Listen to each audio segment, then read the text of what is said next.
God here. And it's football season. And it's like 100 degrees outside. Sorry about that.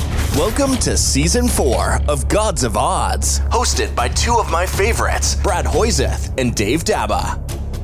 Welcome to the Gods of Odds. It is week number 15 of your National Football League season. That is Brad Hoyseth over there in beautiful Southern California. I am Dave Daba up in Northern California.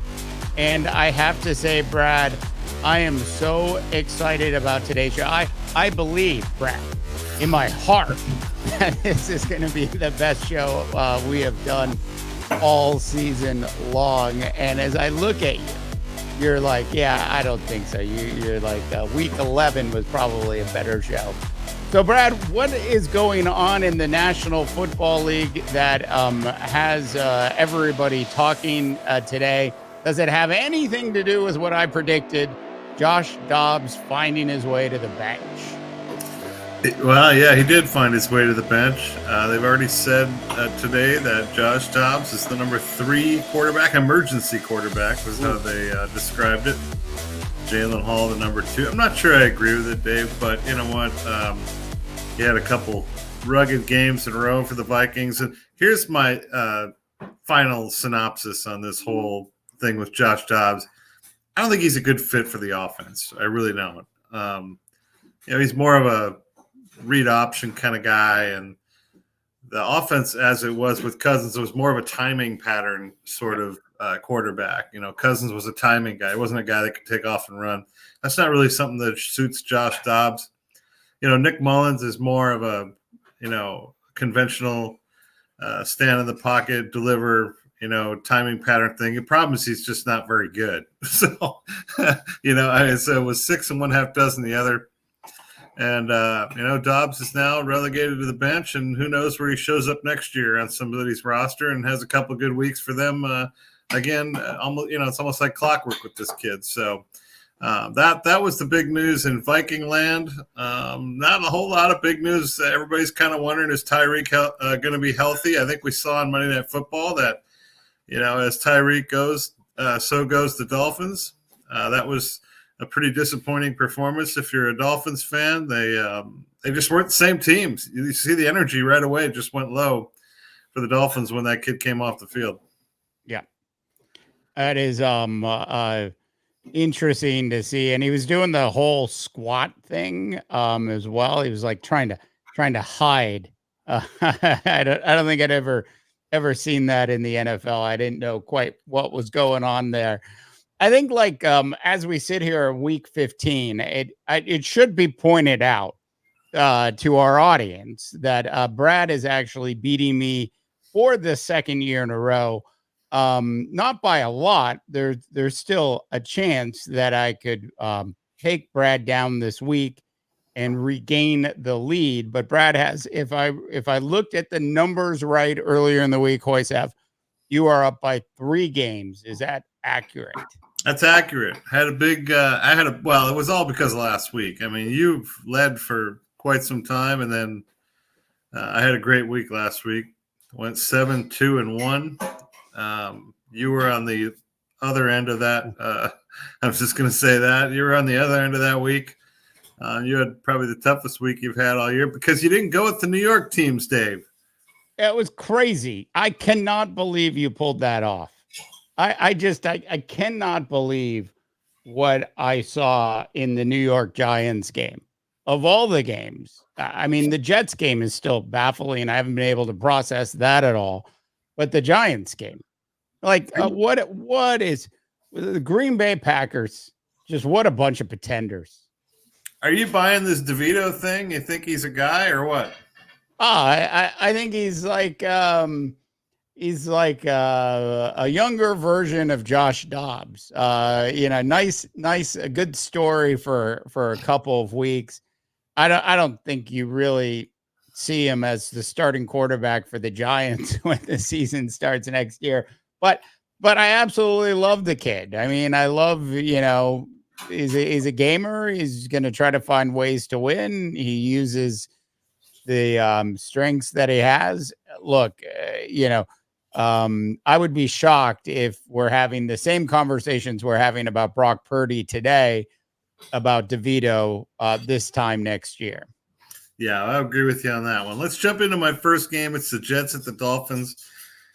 This is one of those games that you're going to want to wait until way later in the week. Right now, it's Miami -9.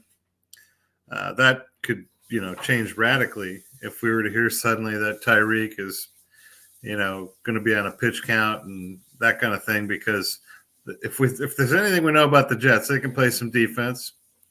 I'm not a believer that Zach Wilson's, suddenly going to turn into Aaron Rodgers or anything. But, the Dolphins defense did not look good down the stretch of that football game last week. And I don't know if it was just, the Tyreek thing just took it out of the whole bench or what, but that scared me a little bit. But I'm gonna actually take the Dolphins at home.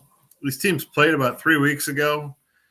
Miami scored a defensive touchdown in that game, and they won that game pretty handily. I think they won by 17, something like that, 17, 18 points. So I'm going to take the Dolphins. I'm going to give the 9. I say Tyreek is healthy for now. But honestly, if you're out there betting, you should probably wait until, at least Saturday on this one. Yeah, let the line come down a little bit on this. That's a scary number for Dolphins team that seems to be sputtering. I mean, that's really what it sort of comes down to. And the Jets, defense, and God, I can't even believe what I saw with Zach Wilson last week. I mean, Brad, do you think Zach can do 2 weeks in a row of what he did? Well, if he does, it'll be a first, right? I mean, that's been his problem. He's had an occasional week where he looked good, but it's usually followed up by 2 or 3 where he doesn't. I've been just toying with this all day to flip flop and go with the Jets. But this is not where I'm going to flip flop. I'm going to agree with you and take the Dolphins.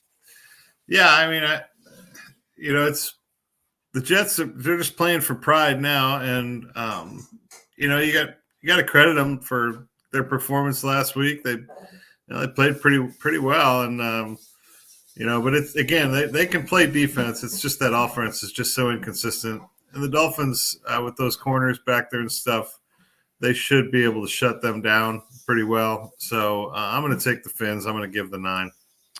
All right, moving on to my first game of the week, which takes the Bears, sends them to Cleveland to do, I think battle's the wrong word when talking about this Bears football team. Cleveland is favored by just 3.5 at home. I'm assuming Joe Flacco is going to continue to resurrect his career with the Cleveland Browns. I like the Browns a lot in this game. I think what we saw last week was just a way of the Chicago Bears not having to fire their head coach before the end of the season. I like the Browns in a big way in this game. Was actually surprised the line wasn't higher. This is probably the easiest game on our slate. I'm all Browns all the time this weekend. The Bears are a mess.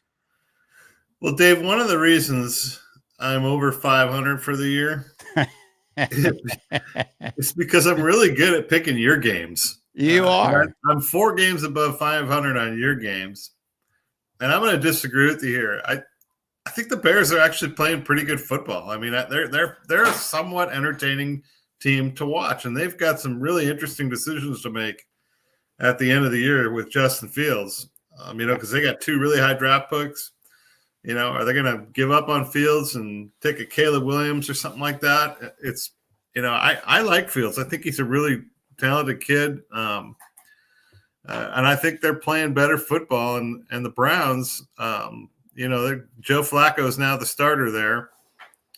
It's been like a revolving door there, and offensively, they're the definition of sputter. They are not very consistent on offense. It's a 3.5 point line. I think it's entirely likely the Browns will win that game, but I really like that extra hook and that 3.5. I'm going to take the Bears, and I'm going to take the 3.5.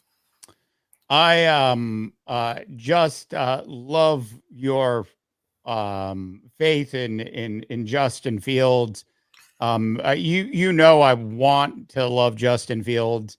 I think like the decision's not going to be that difficult at the end of the season. I think that the real question is, um, who's the coaching staff going to be next season? If it's the same regime in place that's there today, I think they definitely move off of Fields. If it's a new regime that thinks they can fix it, and there's some, outstanding offensive linemen that they can get early in the draft, then that's probably the move or trade out of their spot to somebody that's desperate, like the Vikings, for a future quarterback. So I look at this and I think, the problems that Justin Fields has as a quarterback in the National Football League is not his arm strength. It is not his ability to run the football downfield basically at the right time of the game. The problem he has is he just struggles reading defenses. And I think the Cleveland Browns defense is just, this is really why this is really one of my favorite games of the week. I think the Browns defense is just going to shut them down and confuse them. Wow, that's a proclamation there. I don't know. I think the Bears are they're playing better football right now. I'm hot and cold on Eberflus. I don't think he'll be there next year. I think that is a genuine concern for the quarterback Justin Fields. But I'm going to take the Bears. I like that 3.5. I thought it was a little much for me. When the Browns win, they don't win by much. I just want everybody to know I am just cold on the Eberflus. Let's go to my second one, Dave. Steelers at the Colts. The Colts are 2.5-point favorites. I keep sending you text messages every week, Dave. I'll get little bits and pieces of the Steelers game, and I'm stunned that this team is above 500. I watch them play. They look like a 3-win team to me. The Steelers look like one of the worst 5 teams in football. Brad, for a couple of weeks now, I've thought you've been using a scheduler on your like you write your Steelers texts on Wednesday, and the scheduler sends them out during the game, as is just so bad. They are so bad. It is ridiculous. So I'm going to stick with my Mike Tomlin for Coach of the Year because he's somehow still got this team at 7-6. But Dave, they are fading, and they're fading quickly. It's a bad offensive team. It's a bad defensive team, and I'm going to take the Colts. They're at home. It's 2.5. I just feel like Minshew could have a day against them, and I'm going to take the Colts. Yeah, I like the Colts a lot in this one as well. It's not like I think this is one of those cases where the season was lost before the season started with their offensive coordinator and the Steelers' inability to install a slightly different offense than continuing to run the archaic offense that they are running. Look, injuries happen throughout the course of a season and teams have to shift from, what they were planning to do, but they just came out of the gate with just a terrible, offensive strategy. It hasn't really gotten much better. Once again, I think the Steelers lost the season before the season even started. I agree with you. I like Gardner Minshew a lot. I've got the Colts as well. Yeah, I look at the Steelers team. There's just not a lot of talent there. I mean, and like I said, I took 7 wins. I don't know how he's done it. I mean, really, I watched this team, and I've watched them pretty closely now 3-4 weeks in a row. They look like one of the worst 5 teams in all of football. They really do. I mean, there's nothing there. Hey, Brad, speaking of teams with maybe a little bit better than mediocre talent, I've got the Vikings Bengals next. I can see you go, no, that's mediocre, Dave. Vikings Bengals playing the over under, which is a 39 in this game. I believe a little bit more in Nick Mullins. I would prefer that the Vikings actually go ahead and start the quarterback from BYU, the rookie from BYU. But Nick Mullins is certainly capable of putting up 14 to 21 points in a game. Definitely more than the way the Vikings set football back to the 1940s last week with the Raiders. That was like the most painful 3.5 hours I've had, I think, in my adult life. It was so painful to watch. I was texting you. I was texting a couple other people. One of my buddies is a huge Raider fan, and it was painful. Like I was texting him, "Hey, best play of the day was by the punter, who for the Raiders punter hit a 83-yard punt, which the Viking failed to stop, and it actually rolled into the end zones. That was like a net 63-yard punt." 83-yard punt, Brad. Like how I mean, it's in a dome. It's not like he had wind behind him. It was crazy. That was the best play of the game, hands down. Best play of the game. So I look at this game and I think the Vikes are going to score. I don't necessarily believe the Vikings are actually going to win this game. I like Jake Brownie a lot. I think Cincinnati's coming around. I really like the over in this one. Yeah, I'm going to go the other direction. I don't have a lot of confidence in Nick Mullins. I don't know if Justin Jefferson's going to play, and my sense is maybe not. Yeah. Alexander Madison's already been ruled out of this game.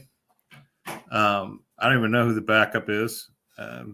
Probably, I think he's a rookie, but that's irrelevant. It's a passing league now, anyways, Dave, and you know how I feel about running backs. But at over under at 39, I'm actually going to take the under here.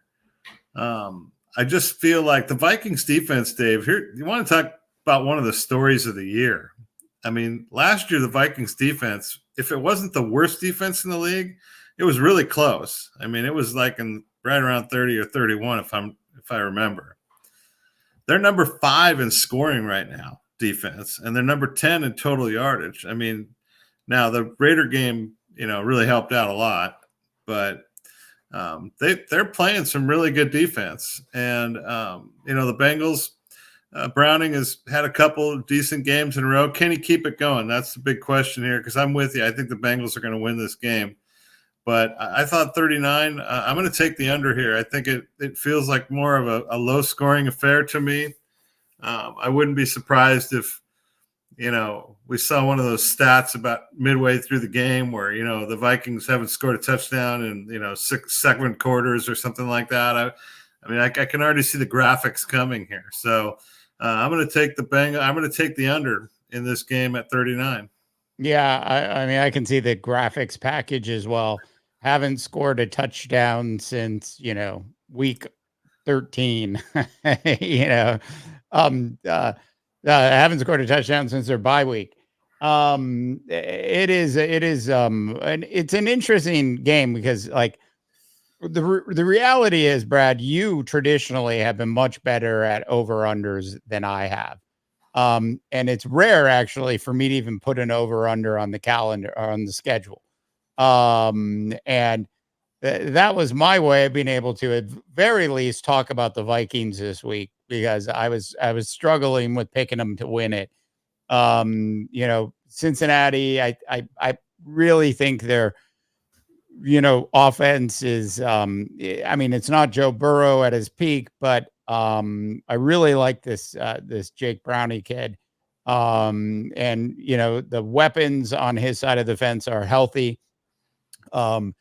And the Vikings offense is definitely still a little shell shocked from what happened. Are you going to change, Dave? Are you going to waffle and go back the other direction?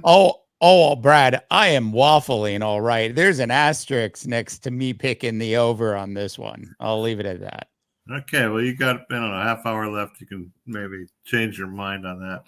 All right, let's go on to my third game. It's the Eagles at the Seahawks. The Birds versus the Birds.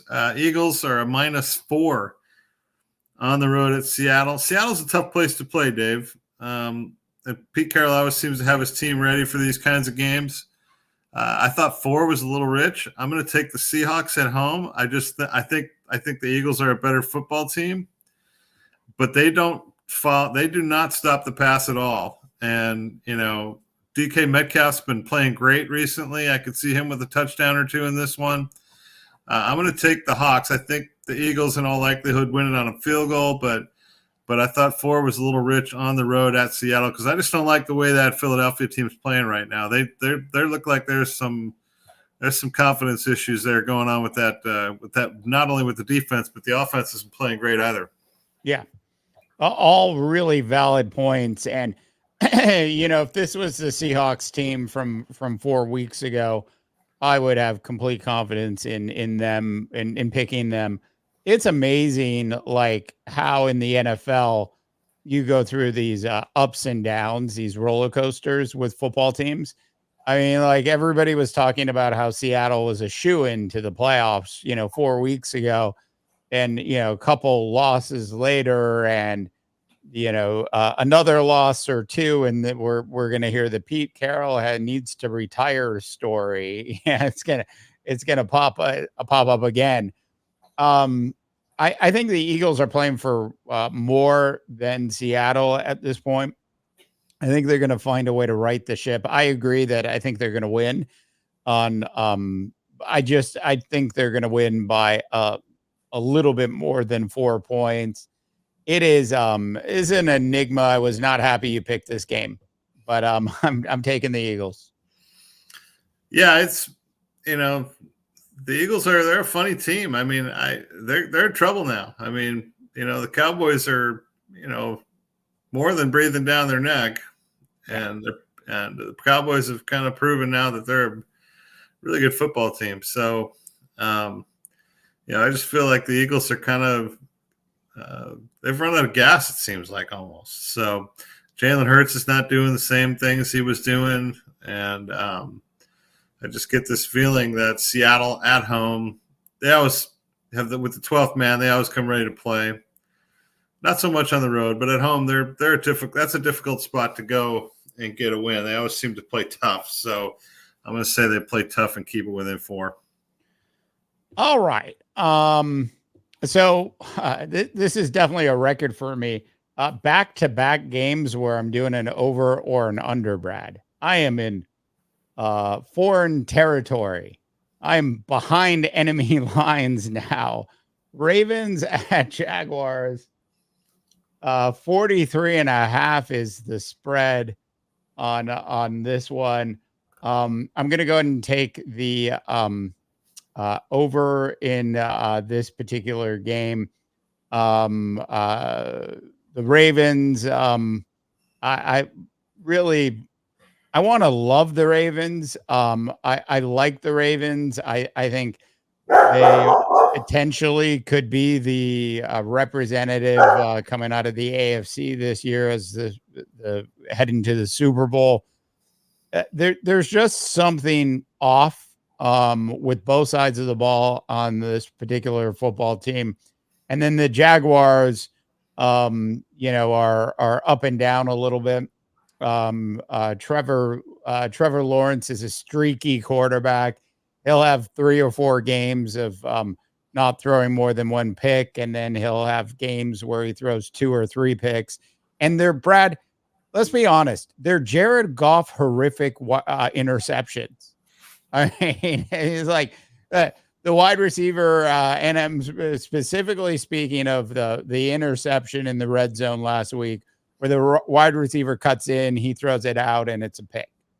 It's just a shot across the bow there at Jared Goff. Yes, I'm taking shots at Jared Goff. No reason whatsoever. Is this uncalled for? But, no, I'm right with you. I'm gonna take the over here. I don't have a lot of faith in the Jaguar defense, number one, but they are playing at home. Their offense generally tends to put on some pretty good points when they're playing at home. So They need it. Both these teams, I think the Jaguars really need this game. They lose this game, and I don't know what their playoff hopes are, but they're starting to dwindle a little bit. Now the problem is that the AFC is just wide open. I mean, I think Baltimore is probably the best team right now, and then there's just a bunch of teams, whether it's Kansas City or whoever it is, right? Yeah. That the Dolphins, who are a little bit dinged up right now and didn't play very well last week, and I think it's really anybody's game. If the Jaguars can come out and make a statement, they can all of a sudden say, what are you looking at them for? You should be looking at us. And so I think they're going to play well. I think it's a high-scoring game.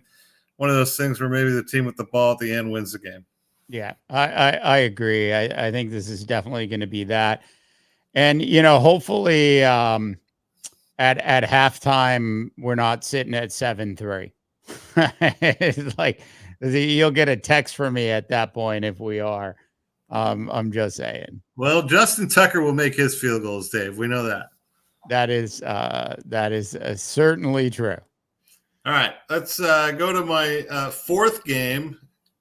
One of your favorite teams, one of your favorite quarterbacks, the Buccaneers and Baker Mayfield.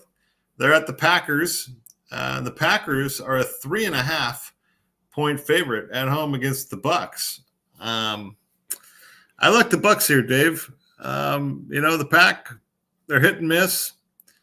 I don't have a lot of faith in them. The Buccaneers, for whatever it's worth, they seem to keep games pretty close.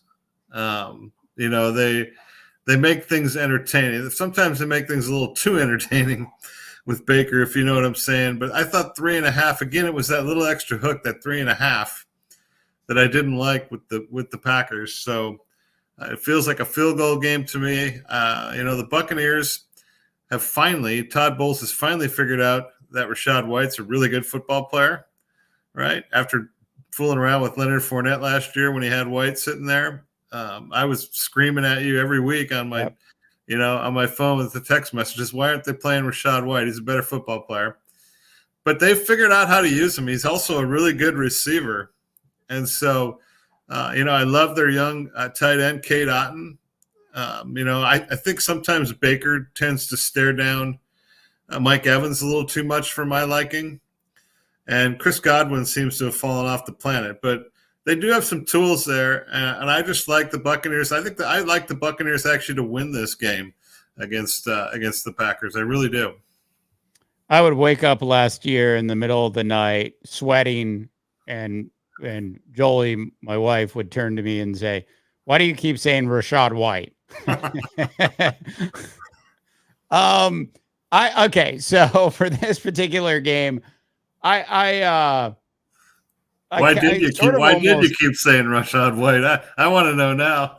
I don't know what that was all about. It's just Todd Bowles, play him. You know how I feel about Todd Bowles. I don't like Todd Bowles. I know. I can't figure out how he's kept a job this long. But anyways. I think like Tampa Bay, the Buccaneers this season is like the perfect fit for Baker Mayfield's talent level. And for the kind of quarterback that he actually is. Baker Mayfield's one of those guys that if he wants to, could be Joe Flacco in 15 years, get called to come back in. And, he doesn't have Flacco's deep arm strength, but, a serviceable backup, a backup you can trust, backup you can play more than the 2-game limit of Josh Dobbs. Somebody that has more. I've got to believe the Packers are going to turn things around this week. They're in the hunt. Matt LaFleur, who failed me miserably last week, has to get back on track. I'm just going to say that the DeVito effect with his agent in the stands, who is I think DeVito's buddy from college, looks like, he belongs in, an episode of the Addams Family and or Casino. So I like the Packers in this one. Look, the wide receivers have gotten better. over the last month. For me, this is all about the coaches giving Jordan Love the right game plan, and not taking the Buccaneers lightly. So I'm almost reluctantly taking the Packers in this one. If DeVito can beat you, Baker Mayfield can beat you. That's what I've always said, Dave. If DeVito can beat you, Baker Mayfield can beat you. You are wise, but beyond your years, Mr. Hoysef. All right. So moving on, Commanders at the Rams. Rams 6.5 point favorites. I checked the line like 30 seconds before we jumped on today's Zoom call, which we're recording right before the start of the which should be highly or not highly entertaining Thursday night football game between a bunch of backup quarterbacks from Los Angeles and Las Vegas. I sort of I just didn't like the fact this is where Vegas is so good. Like 6.5 points for an okay Rams team. Just feels like a lot. It really, really does. And I was hoping the line came down. It hasn't. It's still at 6.5. I would hope to see this line drop between now and Sunday. That being said, I'm still going to go ahead and take the Rams. I was impressed with them. Stafford, looks like he's in a really solid groove, at least over the last couple weeks. I look for him to continue that. It's, a home game for the Rams. There's got to be a fire sale going on with the Commanders at this point. The only thing interesting about the Commanders as we enter the last couple weeks of the season is what will the new name of the team be next year, Magic Johnson? Yeah, I feel exactly the same way you do. It puzzles me a little bit that they're 6.5 point favorites. Plus, Washington's coming off a week bye. I mean, you would think that would account for something. It doesn't. It just kind of feels like, again, I've said this many times before, it feels like Vegas knows something that we don't. And so I'm not gonna take the bait. Let's just say it's almost like they're trying to get people to put money on Washington. I'm gonna take the Rams too. I'm gonna give the 6.5. I certainly don't feel comfortable about it, but I like that offense right now. I think they're playing pretty well. Puka Nacua is really a good looking rookie. I mean, he's had a wonderful year.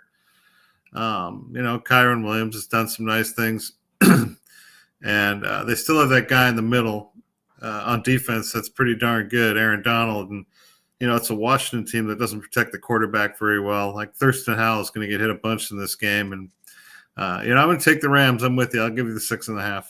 It is. It's so funny, Brad. On the fantasy football front, I have salvaged my season in one of the leagues. I actually have a legitimate chance at making the playoffs if I win this weekend.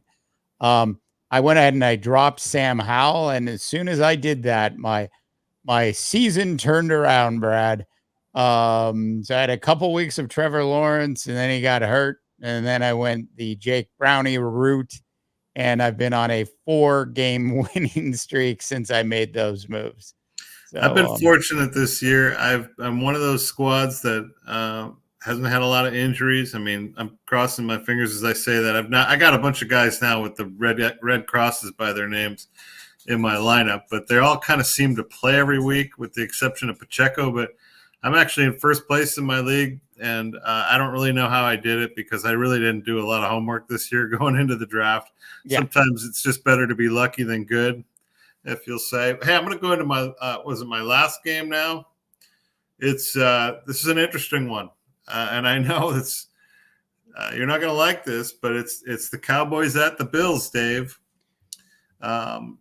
Suddenly a very intriguing game. Again, another one where I look at the line and I go, how, right? The Bills are 2.5 point favorites. Now they're at home, but they're coming off a nice win, one that, Patrick Mahomes wasn't very happy about. Now, by the way, not just back up a little bit here, a little bit. I don't know. I felt okay about the fact that the Chiefs finally didn't get a bunch of calls to win. Didn't you, Dave? I mean, how many times have we seen the Chiefs get like every call down the stretch of a game and win a game in the final minute? Wasn't it kind of nice to see it kind of go the other way?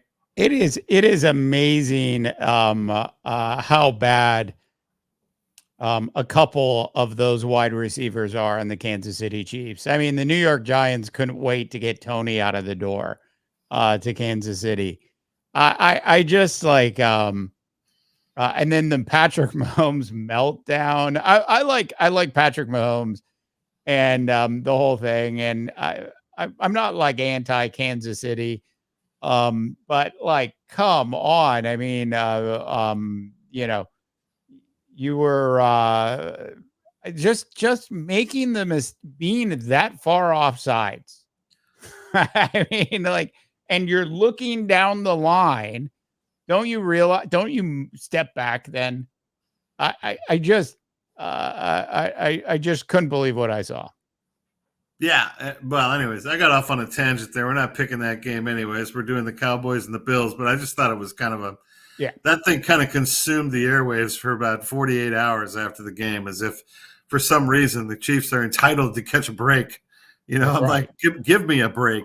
You've had so many breaks over the last 3 years that, they've become almost an unwatchable team to watch, anyways, sorry. I mean, don't hold back. Tell America how you feel. The Cowboys are at the Bills, Dave. And it's a 2.5 point line. And I'm gonna buck conventional wisdom here, and I'm gonna take the Bills at home. I just get this sense, and I've been saying it for weeks now, that the Bills have outscored their opponents by 100 points this year, and somehow they're around 500. I think they're a better team than their record. I think they're about to go on a little run here. They win this game, and all of a sudden the confidence goes a mile high, right? Yeah. Playing at home, I don't have a lot of confidence in their defense, which is a little bit scary, the way the Dallas offense has been clicking.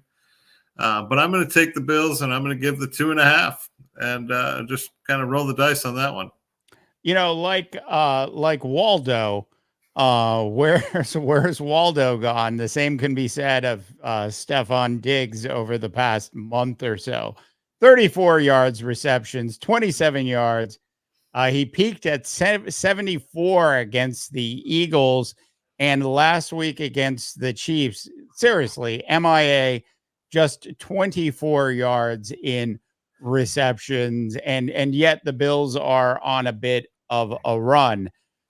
Dallas, on the other hand, Brad, they lead the league in outscoring teams. I think they're like 183 points over their opponents in the NFL. But the stat on it completely falls apart when they go on the road. Dallas on the road has only outscored its opponents by 17 points.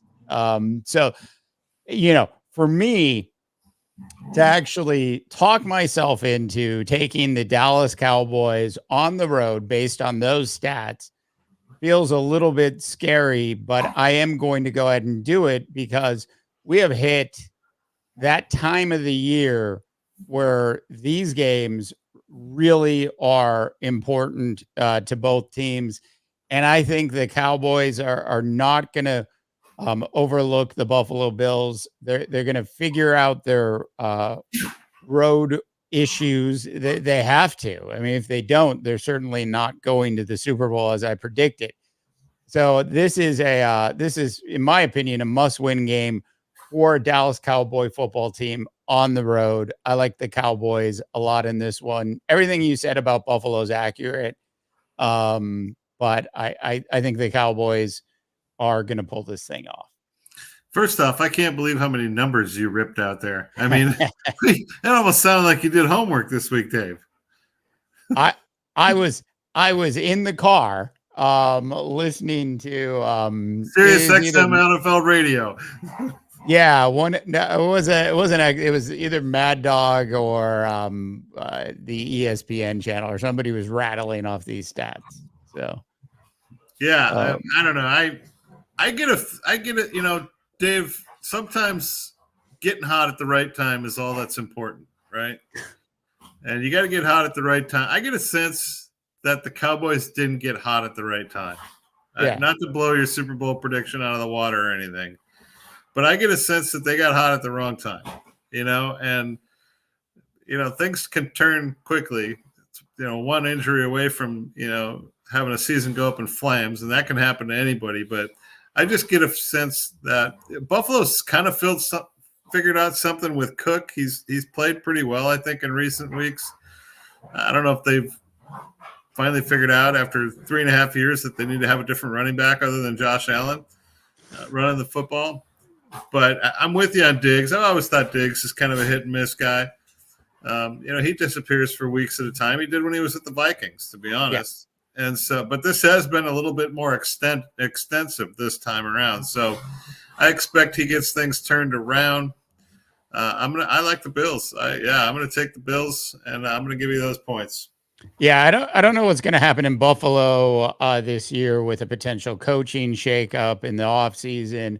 But I'm pretty sure Diggs won't be back with the team next season. He'll end up on his third team as quite frankly his career starts to sort of, I don't wish this on anybody, winds down a little bit, because you can see he's lost a couple steps. His patterns aren't sharp like they used to be. He's not really getting the separation that he should be getting. This is a fun game. I'm definitely hope. While I'll be in Vegas over the weekend, I hope to find a spot to catch some of this game. That is my plan of attack. All right, so moving on to our last game of the week. I was so torn, Brad, between now that I know how much hatred you have towards the Kansas City Chiefs, I probably should have picked the Kansas City Chiefs at the New England Patriots, where the Chiefs are favored by a whopping 9.5 points, but I didn't. Which, by the way, statistically speaking, the New England Patriots, once again, sports radio in the car benefited me big time, but the Patriots have had the best defense statistically over the last 3 weeks when it comes to points not being allowed. Anyways, so I've got Denver going into Detroit. The Lions are actually favored in this game by a whopping 5.5 points. I am not really sure who's going to win this game, but I think I've come around on the job that Sean Payton's done. I think that this Broncos team, when it gets on a little bit of a roll, it rolls. I like, there's been improvement on both sides of the ball all season. And you can't say that about this Detroit Lions team. This Detroit Lions team, while it was, you brought up getting hot at the right time and the wrong time of the year. Detroit is sputtering right now. I forgot to mention this about the Cowboys. Sure, if they sputter now, it's okay. They still have time left in the season to get hot. But the Lions are absolutely sputtering, and put them up against a surprising good football team that has a better quarterback than they have inside a dome. That is a recipe for disaster. So all the Broncos need to do is keep this thing close in the first half and not allow it to turn into a Lions blowout. And heck, even if that happens, the Broncos will still have a chance of coming back. I like, take the points in the Broncos in this one. Yeah, I'm going to agree with you on this one. The Lions are not the same team they were 4 weeks ago. I mean, I watched it. I don't know if it happened on Thanksgiving or what it was, but for defense can't stop anybody. And I don't know if coordinators have made adjustments on that Lions offense, and they're stopping things. But Amon-Ra St. Brown has had kind of a disappointing half season, and there's not, other than the young tight end, they don't seem to run the ball as much as they were. A lot of things. They're just not playing very good football, and you can see the frustration in Dan Campbell's face. I just thought the line was really large, 5.5. The Broncos have been playing better football. I mean, the fact that we're saying that, I would have never said that in week 4. They were terrible. Remember how bad they were? I mean, the Broncos were horrendous. Yeah. 70 points. Really, they gave up 70 points to the Dolphins. Right. And it's really a pretty sizable turnaround for that franchise. And I think Sean Payton's got them on the right track. I don't think they have a team that's going anywhere. I still think they got a lot of problems on offense. And, Russell Wilson, although his numbers are okay, they're not, I don't ever expect Russell Wilson to go out and throw for 400 yards. And, he's not doing anything like he was doing when he was in Seattle. So I'm with you. I think the Broncos are going to keep it closer than that. I think the game could go either way. It's at Detroit. Feels like a Detroit win to me, but I just thought 5.5 points was a lot. I'm going to take the 5.5 in the Broncos. That's a tremendous statement, which leads me to believe you have faith in Jared Goff, which would be surprising. Yeah, Dan Campbell looks like he's about to explode after every one of these last couple losses. He looks like he's like literally needs to find a punching bag and go spend 20 minutes doing that before he goes and addresses his team. Oh, look, the National Football League season has gotten longer over the years. These teams are faster and stronger than they ever used to be. And good coaching absolutely matters. And finding a way, like for me, like if there was an award for best in-season turnaround, we would have given it to Dan Campbell a couple of years ago, and we'd give it to Sean Payton this season, for taking a team that gave up 70 points and turning them around into a legitimate, at least playoff contender. Hell of a job by Sean Payton and the rest of that coaching staff in Denver. So you're right. I could see Detroit winning this game. St. Brown is, only as good in this case as the guy that's throwing him the ball. So that's, really where we're at with that one. Yeah, I think the Lions need to start running the ball a little bit. I mean, Jared Goff's a lot more dangerous when he's got the defense on their heels. If they can get the running game going and keep the linebackers in check, and I think a lot of that play action pass stuff starts to open up for him, because that's really where he makes his money. And they just haven't been running the ball real well for quite some time. Hey, Brad, what's your take on Bill Belichick? Is he coming back to New England, or is he taking over the soon-to-be renamed Commanders football team? Well, that's what I was going to bring up here at the end of the show.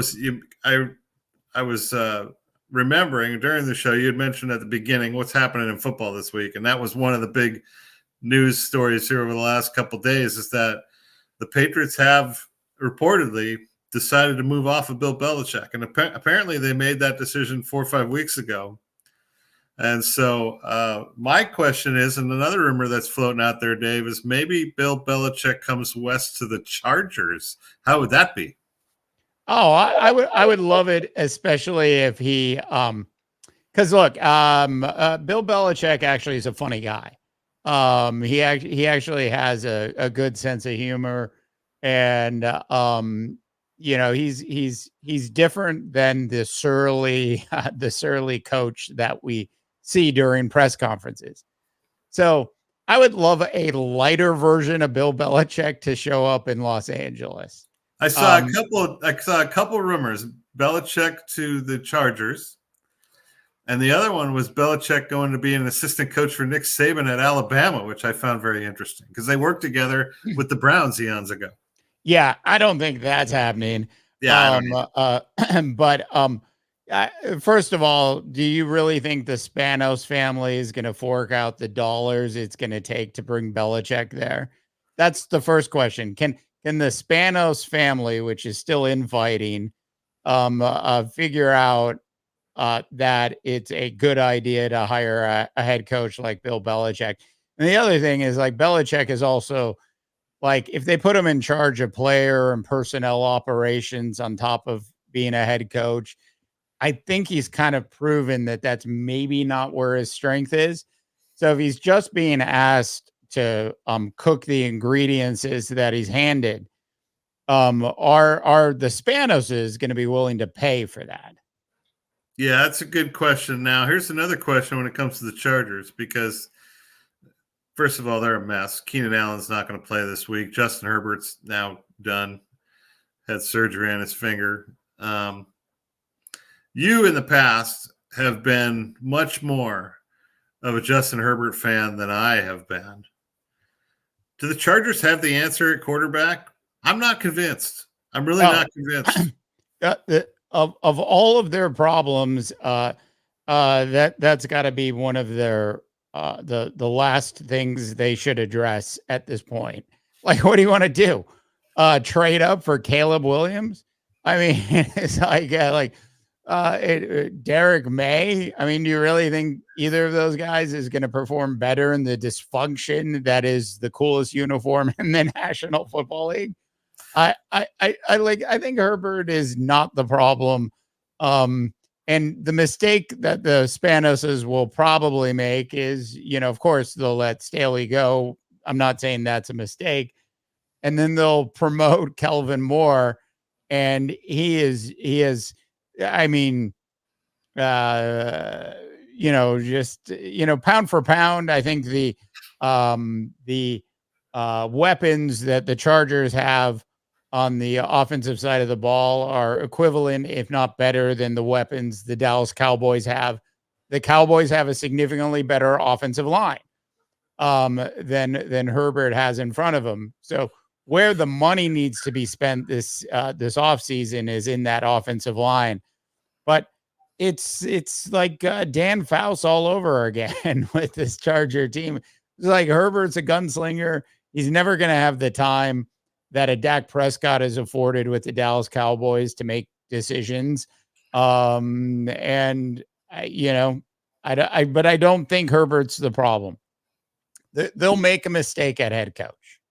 Look, I'm just saying, I'm not as convinced he's the answer as a lot of other people out there. I'm really not. First of all, I haven't seen any improvement in him at all in his 3 plus years in the league. He's the same guy as he was when he was a rookie to me.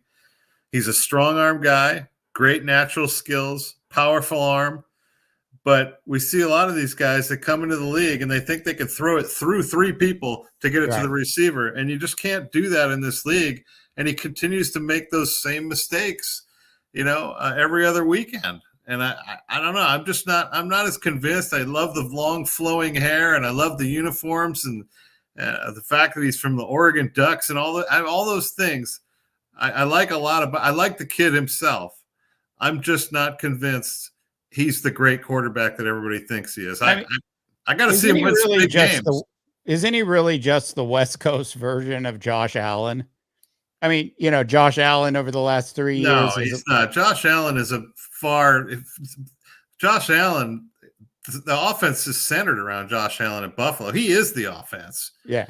They've asked Herbert to be more of a distributor of the ball, whether it's to the running game or getting the ball to Keenan Allen or, whatever. Now, he did lose his big wide receiver earlier in the year, and they always seem to have injuries, the Chargers. But I just never seem to see that kid put the team on his back and win games when they need it. Yeah. Well, it will be really interesting to see what happens. The Belichick rumors are, absolutely heating up. And if he doesn't go back to the National Football League or to Nick Saban, what are the odds we see him at ESPN or Fox or NBC? And I don't know if you've seen any of the TV work he's done in the past, but he's a completely different guy. No, I agree with you. I think that's his next stop. I think he's done. He's been coaching for a long time. Here's my next coach of the Chargers. I'm going to give it to you right now. It's going to really piss you off. It's going to be Brian Flores, the defensive coordinator for the Vikings. That's going to be your next Charger coach. A couple reasons that won't happen. Their defense is horrendous, Dave. One, the Spanoses are still sort of going to be dealing with the fact that Flores sued the NFL, and I see them as a hard-lining ownership team that doesn't forget things like that. Whereas if Kevin O'Connell moved on, the Vikings would have no issues giving Brian Flores a head coaching job.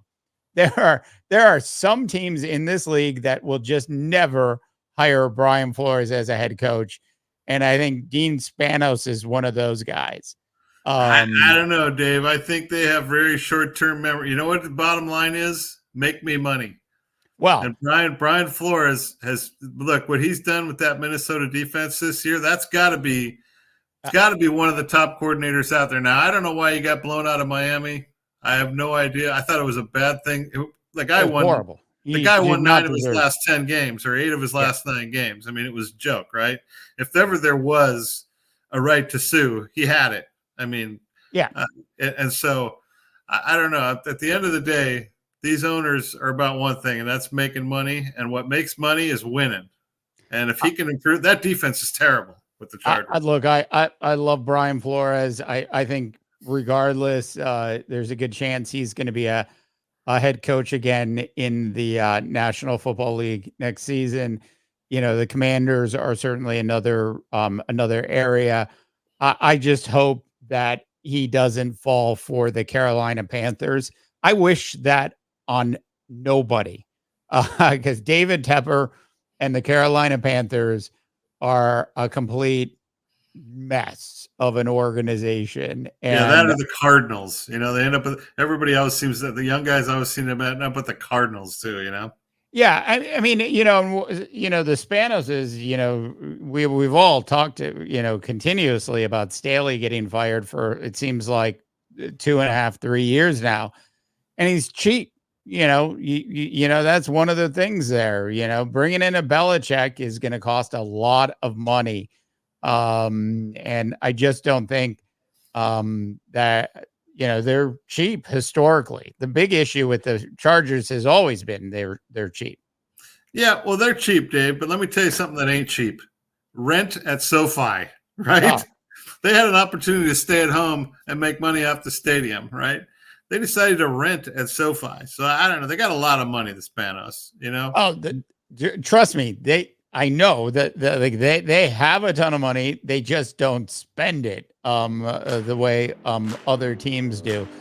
Like if Mike Tomlin suddenly became available, would the Spanoses spend what you'd need to spend on Mike Tomlin, knowing that, even if you have mediocre talent, you're almost always going to be in the playoff hunt?